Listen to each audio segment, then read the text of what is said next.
Welcome everyone, Dylan Gemelli here today with a brand new video for you. So today we are actually going to focus on Anadrol, but before we get into that, I have to remind you and reiterate that I am not a doctor.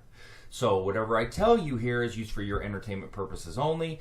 I'm not insinuating nor advising you to use anything that I discuss in any way, shape, or form, and what you do with this information is completely up to you.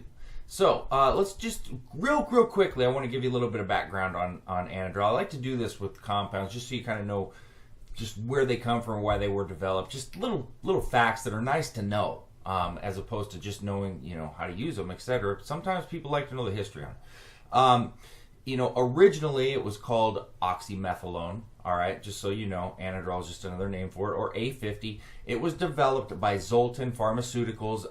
They don't even exist anymore, and this was actually way back in the 60s. Now, due to the ignorance of the time and the lack of other alternatives, Anadrol was actually given to children. It was used to help with muscle growth in patients that had some malnourishment type of issues and growth problems, and also it was given to osteoporosis patients and anemia patients as well. Now, in time, and I'm thinking that it wasn't too long a time here, but this is just literature that I've studied and read. It became pretty evident that the side effects of Anadrol were so harsh that some patients that had some muscle wasting diseases and etc. then developed liver problems. Shocking. And an alternative drug was actually discovered as a replacement. Now, a few decades later, Anadrol was actually resurfaced, and it was used to help people that were suffering from HIV and AIDS. But I mean, I gotta think that it didn't take long to realize, hey, the side effects are pretty bad here. We shouldn't be giving these to children.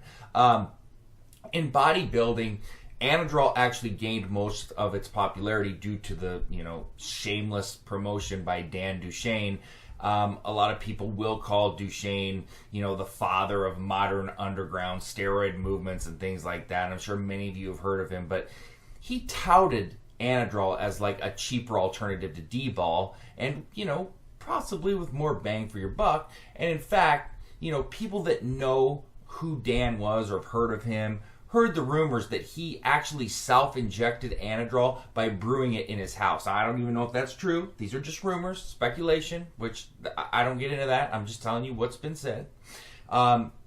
He might even have had one of the first, UGLs, which is an underground laboratory in United States history. Once again, speculative. I will always tell you if something's speculative or fact. But anytime that I hear something or whatever, I do like to just pass it along and tell you exactly where it came from. It was also rumored that Dan actually died as a result of kidney disease that he developed because he was, testing and using too much Anadrol. Once again, speculative.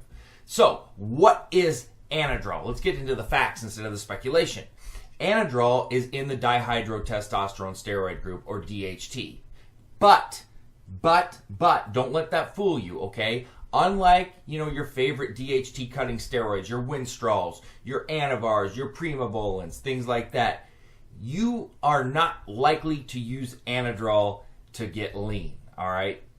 Nothing's impossible, but it's definitely not in the likelihood or realm of possibility. Some people will stay dry with it, while some people won't, but this is a bulking steroid. Now, it's really interesting here because it's just a small change to the chemical structure, all right? And it can make so much of a difference because realistically here, the only major change to Anadrol is done with the addition of the 2-hydroxymethylene group. Now, that's to the chemical structure, but the outcome with Anadrol being one of the most hardcore bulking steroids on the planet is something that surprises a lot of people that kind of understand structures and get into that scientific aspect of anabolic steroids. It has a pretty poor ability to bind to the androgen receptor like most DHT-related steroids. And in fact, a lot of studies out there have shown that, its binding is so low that it's hard to even determine the level of it. So you can compare it to Winstrol when it comes to, androgen receptor affinity. In addition, it cannot convert to estrogen, and it's not a progestin at all. But there is a belief in scientific circles that it can somehow stimulate the estrogen receptor, but it hasn't been fully studied. And there's a lot of confusion out there on this, and there's a lot of theories, but there's no proven facts, because people do report spikes in estrogen. People do have water retention, but it doesn't convert to estrogen. Listen, there's a lot of theories. I'm not going to sit here because of the video, I have to cover other things. I'm not going to go over every single theory, but nothing is proven. So don't let anybody tell you, oh, this is a fact, this is a fact. It might sound good, and hey, it might even come out to be true, but there's nothing actually proven on why it actually can have estrogenic side effects or stimulate the estrogen issues. So I'm not going to sit here and BS everybody and tell you this, this, and this, and this when I don't know and no one else knows if it's actually true or not. I just don't do that. So quickly, let's take a look at Anadrol versus Dbol, because these are the two most commonly used bulking oral steroids out there.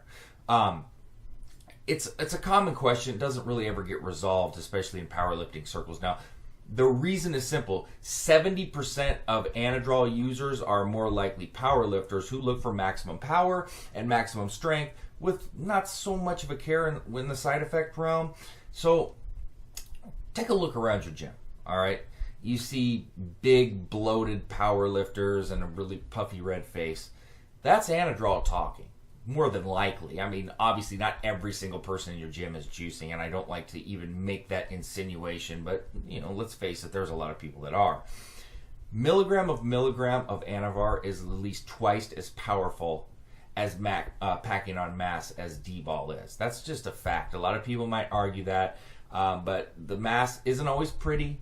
Sometimes you can get bloated and puffy, but you're strong and you're massive. Dbol is definitely extremely strong, and I'm not taking anything away from it, and it's definitely on par, but Anadrol is stronger. Most people will tell you that, but a lot of people that don't like Anadrol can't handle the side effects. If you're into powerlifting, you want to get super strong, super fast, Anadrol is probably what you're looking for. On the other hand, if you're looking for harder gains,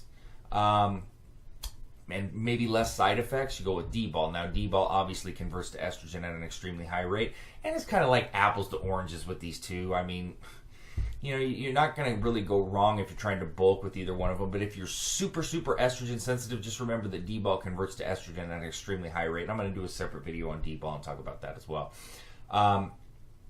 When it comes to bulking, though, Anadrol is going to be way at the top of the list. It's going to be a favorite for many. Some people are going to like Dbol and Deca.